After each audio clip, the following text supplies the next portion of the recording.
We're gonna go on everything," Pista yelled, bouncing up and down as they waited in line. It was Pista's day off from school, and this time it coincided with Gabriel's time off work. Unlike Earth schooling, Tufanda children studied for 2 days and then got a day off. Their education was less intense, but their childhoods lasted longer, so there was not so much of a rush to cram knowledge into their heads. At least, that was how the regional schooling did it. He could not speak for the rest of the planet and the Tufanda colonies. Nish was at work, teaching the next generation. So today was Dada-Daughter Day. It was also a way to make it up to her for being absent from her life for the next 2 weeks. Tomorrow, he would be living at Cabrete House for 2 weeks. Tomorrow, Damafrek would arrive. Gabriel had let Pista decide where they would go, and she had picked, to just about everyone's surprise other than himself and Nish, Waterworld, the largest water park on the planet, and as far as he knew, the only water park on the planet. The vast majority of Tufanda did not like to get wet. There was no psychological component, at least not for most Tufanda. It was purely practical. Their wings could absorb a lot of water, and when they were saturated, flying was impossible and moving at all became difficult. They could tolerate fine misty rain, but anything heavier quickly became an issue. Tufanda, who lived in the wetter parts of Yersu, tended to wear clothes that mitigated the issue or took umbrellas with them everywhere they went. Pista, however, loved getting wet. She reveled in the feeling of all that weight on her wings. Fortunately for her, she had received a lot of genetic augmentation since Gabriel had joined their family, all to make living with a human less hazardous. As a result, Pista was one of the physically toughest and strongest little girls on the planet. Though perhaps teenager would be more accurate, she was 20 now. Gabriel shuddered slightly at the thought of what she was going to be like when all those hormones started rampaging through her body. That, however, was a problem for future Gabriel. Now, Pista was still a bouncer preteen, and therefore her brattiness was more adorable than frustrating. Gabriel and his daughter approached the ticket booth and placed his PDA over the scanner.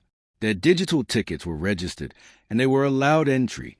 "I'm gonna put on my swimsuit," Pista said, fluttering to the changing booths, her bag dangling underneath her. Gabriel waited patiently outside. His suit was waterproof and watertight, so he was perfectly able to go on every ride, slide, and enter every pool. He could smell the water and the cleaning chemicals through the filters. The scent was a little harsh, but not altogether unpleasant. 5 minutes went by, so Gabriel banged on the door and asked, "Are you making out with your clothes or wearing them?" "Leave me alone, Dad. My wings are on the way. It takes time." Pista shouted back. "Women," Gabriel muttered in English. As Gabriel had expected, most of the people here were aliens like him. Either they were immigrants like he was, or they had come to the planet for their holiday. There were a few Tufanda, but they were the exception rather than the rule. The diversity was impressive, but there were too many shapes and sizes to give even a brief description: mammalian, insectoid, molluscoid, reptilian, and avian, so many body types. Gabriel heard a creak behind him, and the door opened to reveal Pista in a frilly blue swimsuit. It was similar to a one-piece, but it did not cover the chest area. "How do I look?" Pista asked, striking a pose. "Like your head's getting too big for your shoulders," Gabriel replied with a smirk. "Your sense of humor sucks," Pista snapped back. Gabriel's smile grew wider, and he retorted, "Yeah, you look lovely, sweetie." Gabriel put her clothes in a locker, and now all they needed to do was decide what they were going to do next. "I want to go on the big one," Pista said, pointing at the giant slide they could see in the distance. "We've gone over this. We need to go on the smaller ones first." "You know how I feel about heights," Gabriel told her, placing his hand on her head and redirecting her gaze to a set of slides 1 story off the ground. "Those are baby ones," Pista protested. "No, these are baby ones," Gabriel said, turning her head once more to a set of slides near the entrance that were only a little taller than Gabriel himself. Pista hissed with disappointment, and Gabriel added, "Do you want to race me down the slides or not?" "Yes," Pista conceded. There was no one else she knew that could come here with her, and it would not be half as fun without him. "Then I need to work my way up, or it will be that god-awful hot air balloon all over again," Gabriel explained what Pisat already knew. Pista trilled at the memory. It had been so funny to see Gabriel so scared. "That's enough out of you, Missy," Gabriel said, pushing his daughter to the slides he had selected. They walked up the steps and waited patiently in the line for their turn. Eventually, they were sitting in neighboring slides. 3, 2, 1, go! Pista shouted and immediately rocked down the slide, keeping her wings close to her body. Gabriel, however, hesitated for a moment, and in those brief seconds it had taken to work up his courage, Pista was almost finished down the slide. His stomach lurched as his body built up speed, and he quickly lost control. He hated this feeling. Faster than he thought, he was out and fell into the pool, backside first, with a large splash. Gabriel had had many ungraceful moments in his life, but this was undoubtedly in the top 20. Gabriel righted himself quickly and was soon bobbing on the surface, with the sound of Pista's trilling rapidly getting on his nose. His daughter was floating on the surface, her massive wings spread out, providing a large surface compared to her mass, much like a plank of wood, meaning even fully laden with water, it was almost impossible for her to sink.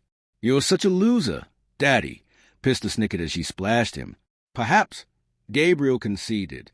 "But I can swim faster than you," he added before making straight for the ladder as quickly as he could. "No fay," Pista shouted as Gabriel left her in the foam. While she might not be at risk of drowning, those wings created a lot of drag, and at best, Pista could manage half a mile an hour.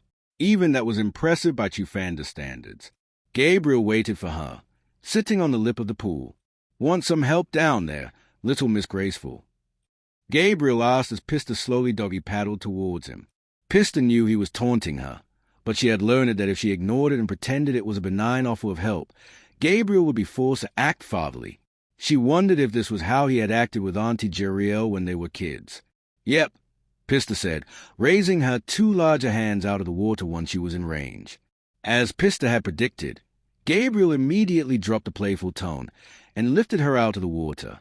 She felt as though she had doubled in weight, which Pista supposed she had. Her wings especially were trying to pull her backwards into the pool, but Pista's muscles were much stronger than the average Chufanda, and she found it easy enough to resist.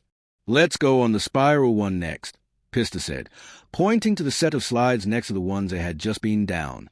After 3 more runs in this pool, they upgraded to a more extensive set of slides, and once they were done, it was time to get Pista into a sunbathe. Pista was so thin that she had trouble retaining heat.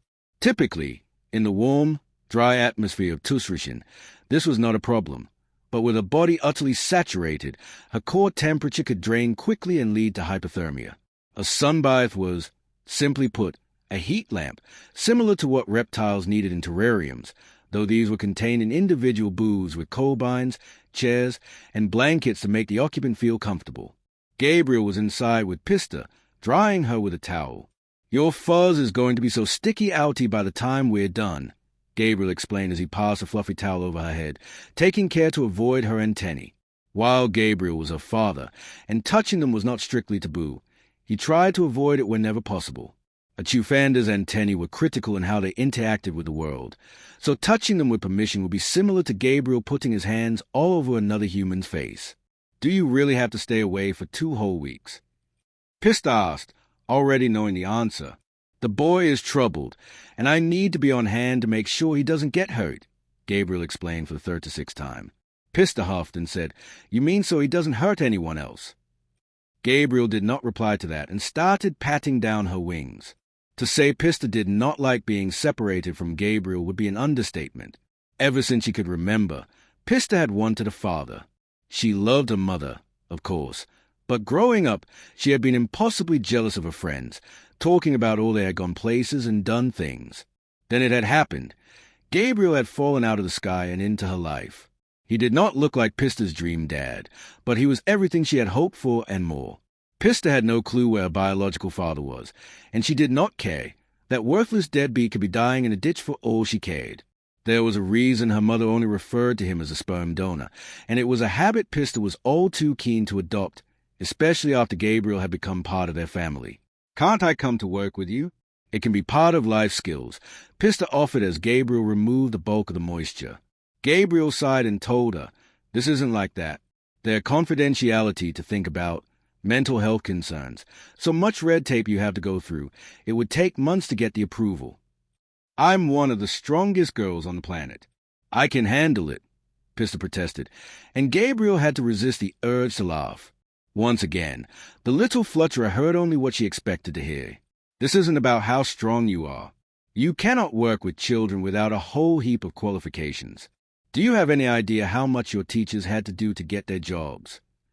Gabriel explained slowly and deliberately so she could not put words in his mouth. But I'm a kid too. That doesn't apply to me, Pista countered. That's not the point, Gabriel said.